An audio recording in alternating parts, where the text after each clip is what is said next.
Udah 8 tambah 5, 13. Ya. Nah, 4-nya apa? 4 itu terkait dengan kebijakan. Test of policy implication. Pertama, sistem improvement. Model Anda itu bisa tidak memunculkan gagasan untuk perbaikan dunia nyata. Ya. Kedua, model Anda bisa tidak melakukan behavior prediction ke depan. Ya. Ketiga, nah, apakah Anda sudah mempertimbangkan entry point di dalam model Anda dengan kebijakannya?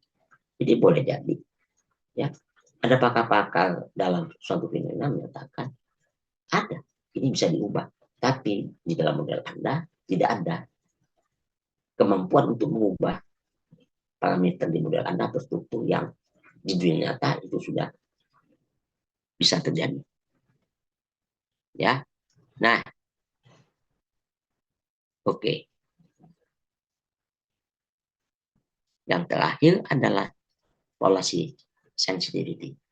Ya, jadi kita menguji policy-policy yang kita gagaskan, ya, sensitif atau tidak terhadap perilaku persoalan.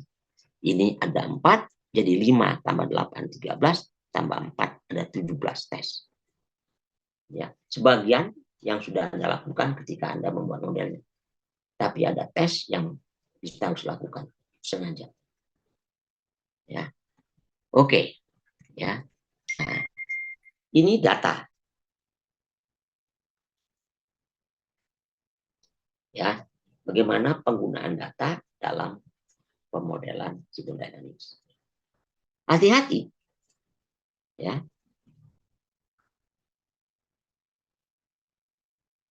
Jangan sampai ketika seseorang menyatakan, mengungkapkan kata data, Anda memaknai data itu angka, bukan. Ya, data itu berasal dari bahasa Inggris, bukan bahasa Indonesia. Ya, buka kamus bahasa Inggris, buka kamus Webster. Anda lihat di bawah, ya.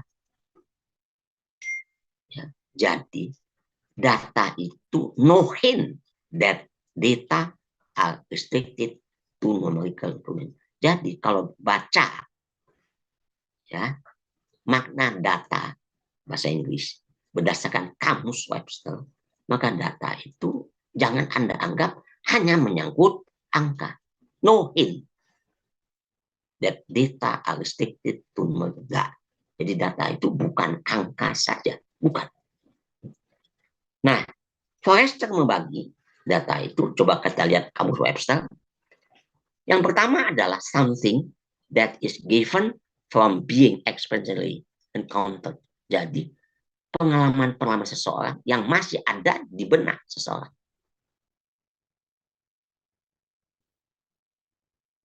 Ya.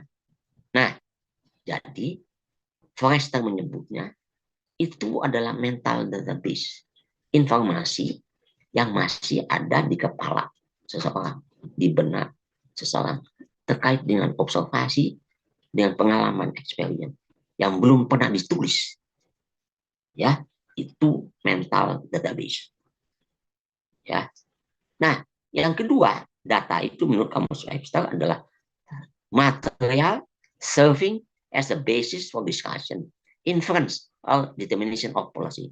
Ini yang disebut Forrester sebagai written database. Ya, jadi database informasi yang sudah tertulis. Bisa textbook, bisa hasil penelitian, bisa paper dalam satu jurnal, dan sebagainya. Nah, yang ketiga adalah, ya, data stored mentally in people's head, data stored in writing, and data available numerically. Nah, ini yang disebut dengan numerical database. Ya, jadi ketika kita membuat model sistem dinamis, ketiga kategori data ini digunakan. tidak hanya data yang berbentuk angka, bukan. Ya. Nah, jadi kalau Anda peneliti, ya, mencari data-data yang Anda perlukan, terutama data yang kualitatif, maka dilakukan dengan wawancara salah satunya. Jadi ini Anda mau mencari sekelompok orang, tentu ada cara-caranya, bagaimana bentuk wawancaranya, atau Anda mau mencari seseorang. Nah, dari data informasi itu Anda menulisnya menjadi written database.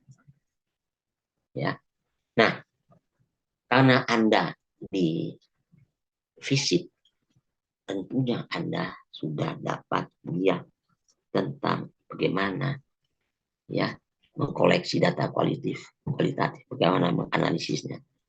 Ya, Anda lebih tahu dari Bapak sendiri. Oke, sampai di sini ada yang tanyakan? Bagaimana merancang kebijakan?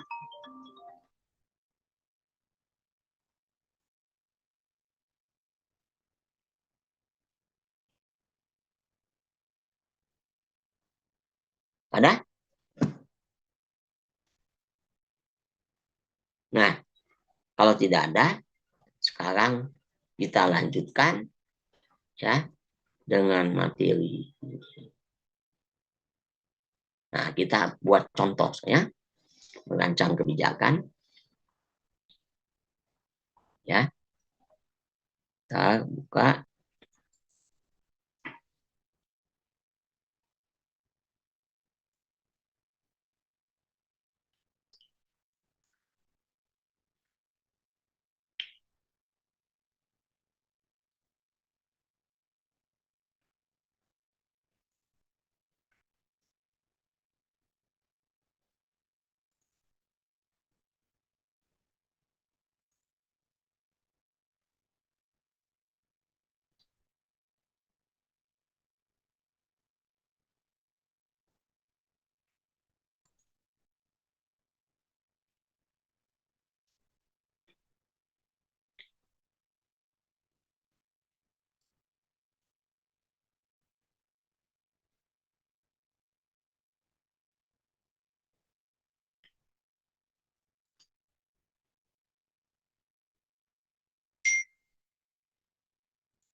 Sudah terlihat?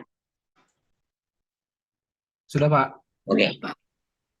Ya, tadi sempat Bapak cerita tentang perilaku persoalan yang terkait dengan waktu pelayanan.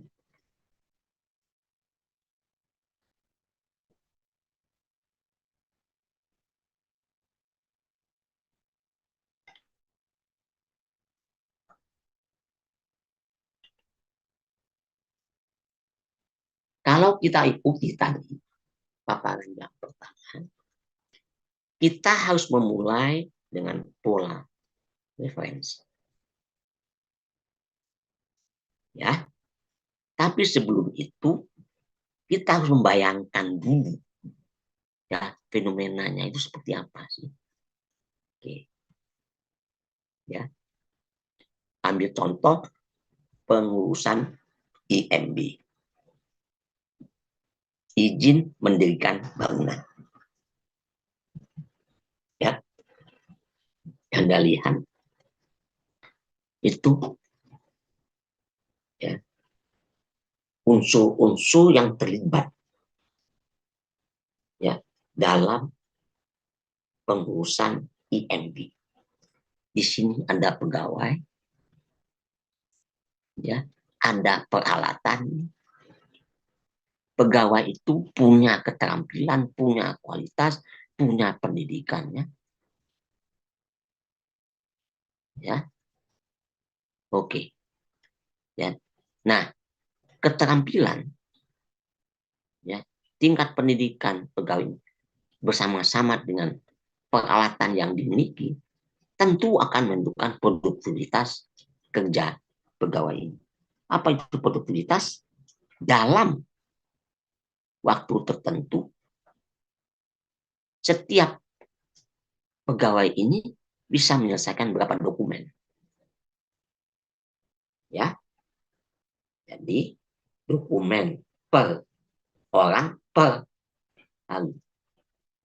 Boleh jadi, ya, kantor ini sudah punya standar.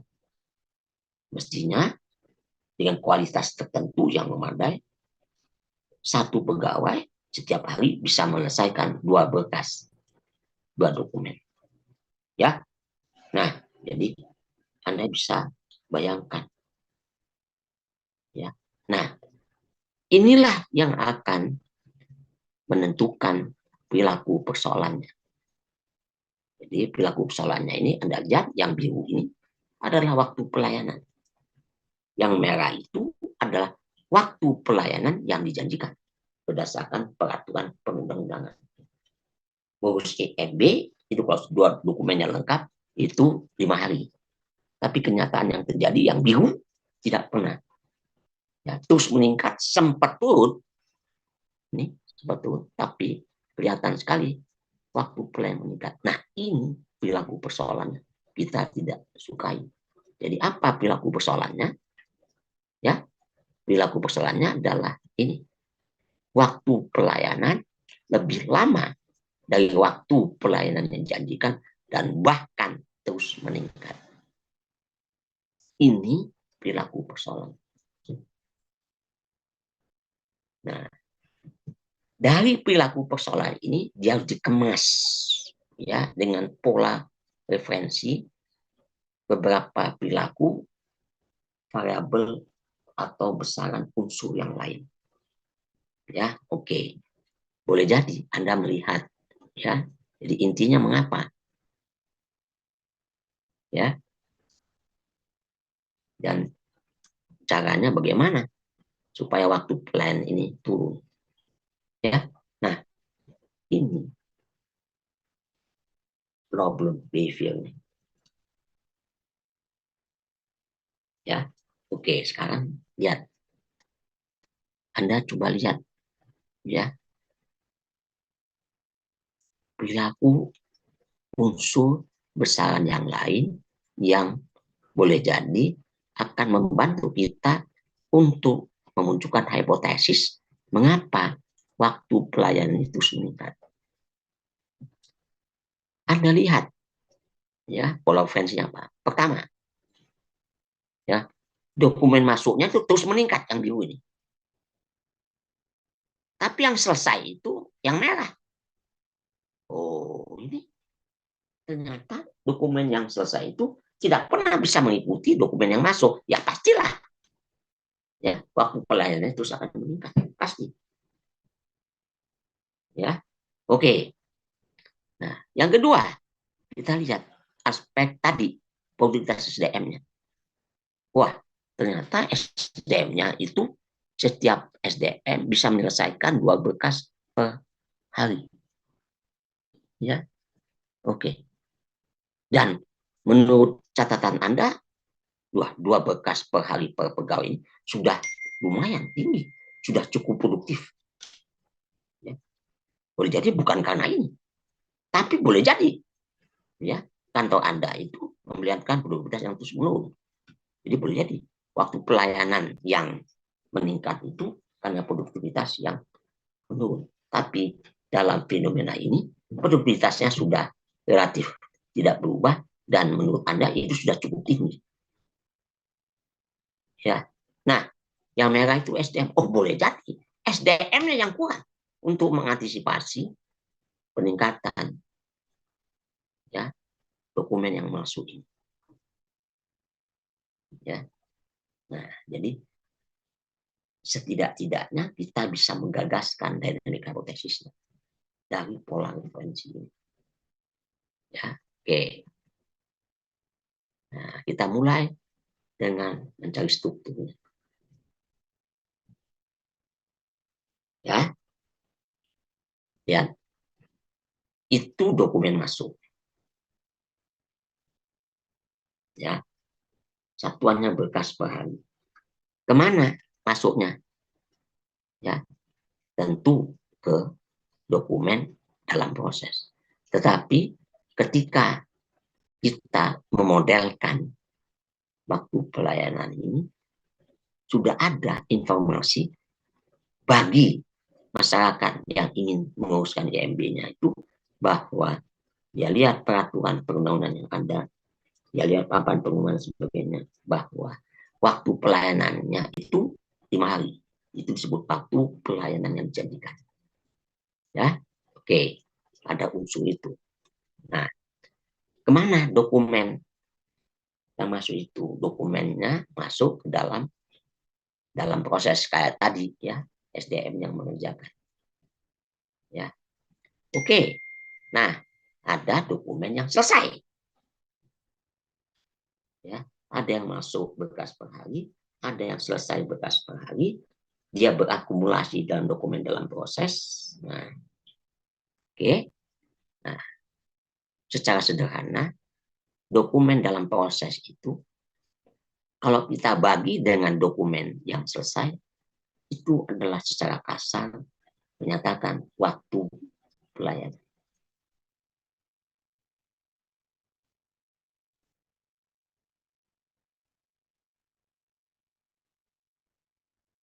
Ya. Nah, sekarang ya, dokumen yang selesai itu sangat bergantung kepada kapasitas kantor. Kantor Anda bisa menyelesaikan berapa berkas per hari. Kapasitas kantor ini sangat ditentukan oleh SDM-nya, berapa orang, dan ditentukan oleh produktivitas SDM.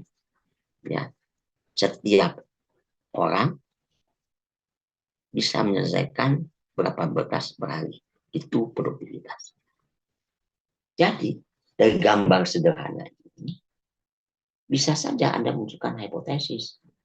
Oh, waktu pelayanan yang tidak sesuai dengan waktu yang dijanjikan karena SDM-nya kurang.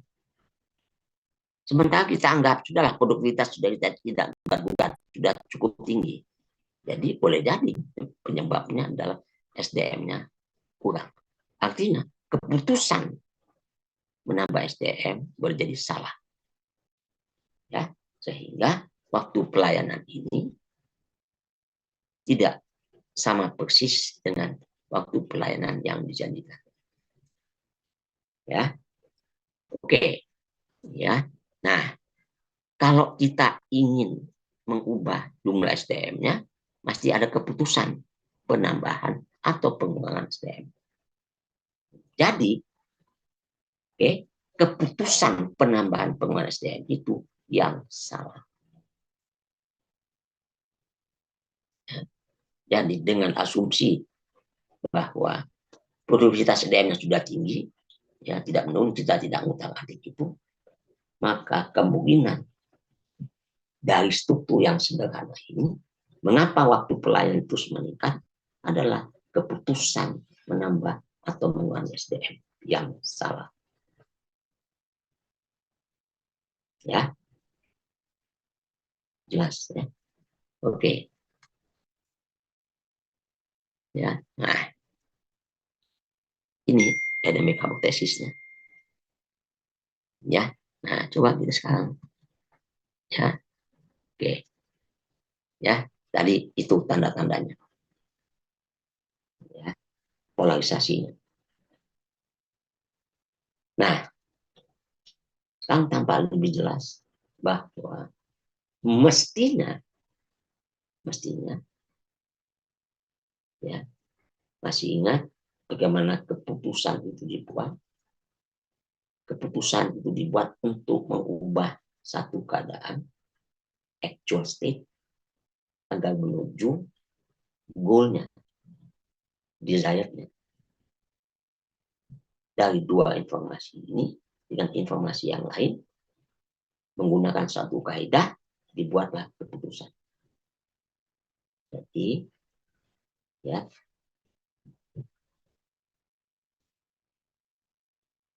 kalau keputusan penambahan SDM itu, goalnya apa? Goalnya adalah supaya SDM-nya cukup untuk bisa membuat kapasitas kantornya besar, sehingga dokumen yang selesainya itu banyak. Waktu pelayanannya pasti akan turun. Ya. Jadi intinya adalah penambahan SDM itu harus dasarnya kebutuhan pegawai. Ya. Nah, kebutuhan pegawai ini agar nanti meningkatkan kapasitas kantor ini, yang pada akhirnya dokumen yang selesai itu bisa membuat waktu pelayanan dekat dengan waktu pelayanan yang dijanjikan. Jadi, kalau Anda perhatikan, keputusan menambah SDM harus dasarnya adalah kebutuhan SDM-nya. Nah, kebutuhan SDM ini dari mana informasinya?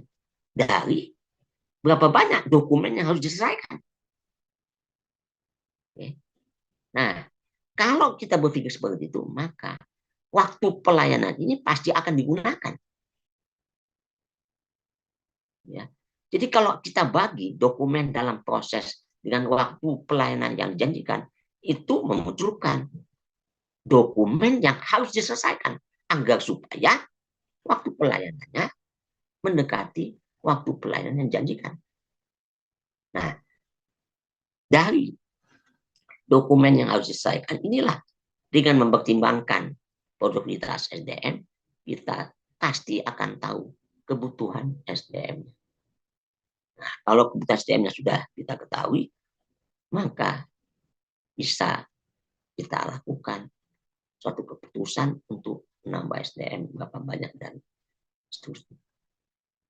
Sampai di sini, ada yang ingin ditanyakan?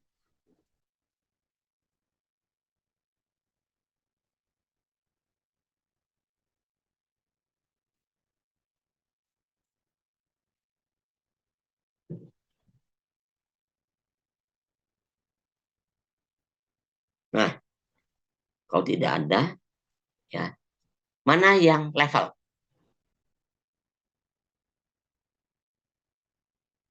Mana yang level? Dokumen dalam proses. Ya, satu. Yang kedua?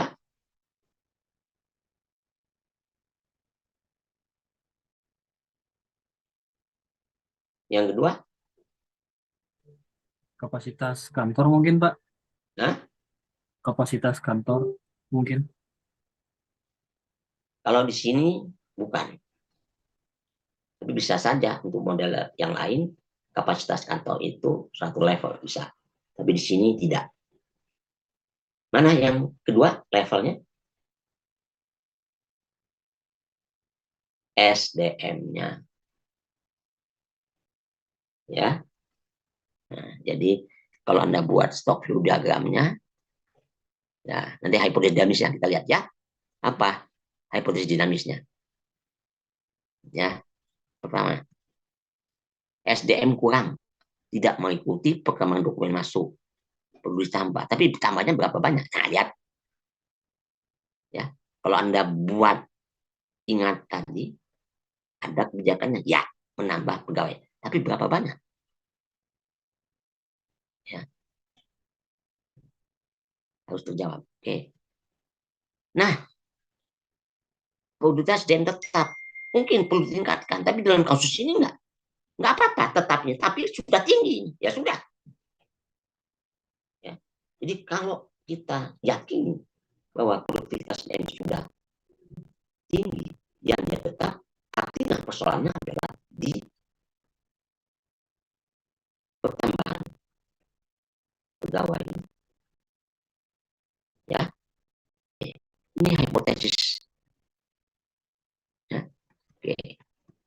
Nah, sekarang kita buat stok diagramnya. Ya, oke.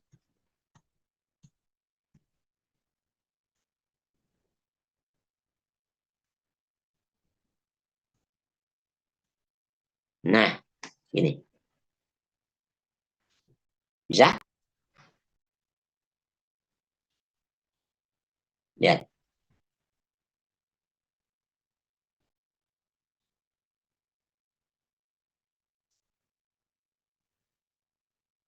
Terlihat?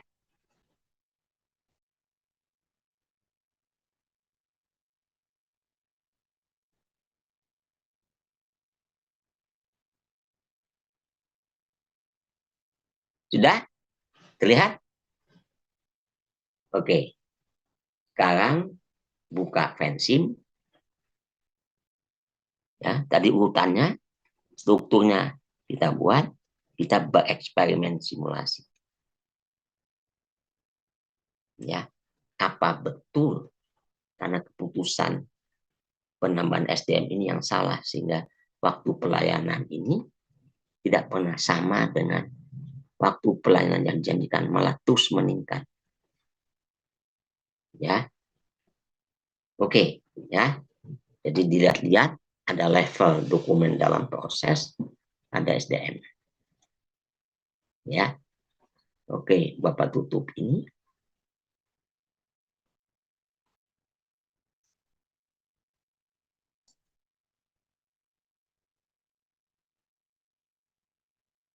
Buka Vensim.